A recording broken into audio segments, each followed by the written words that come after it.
Господи Боже наш, яке величне ім'я Твоє по всій землі. Слава Твоя піднеслася вище небес. Ісус дітей і немовлят вчинив єси хвалу перед ворогами Твоїми, щоб знищити ворога і месника.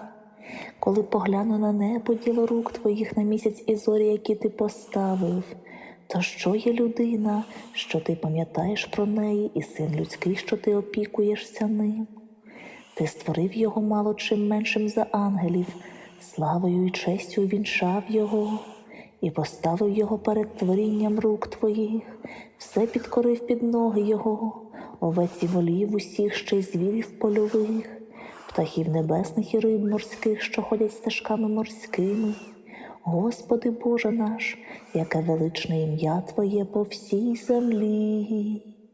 Слава Отцю і Сину і Святому Духові, і нині і повсякчас, і на віки віків. Амінь.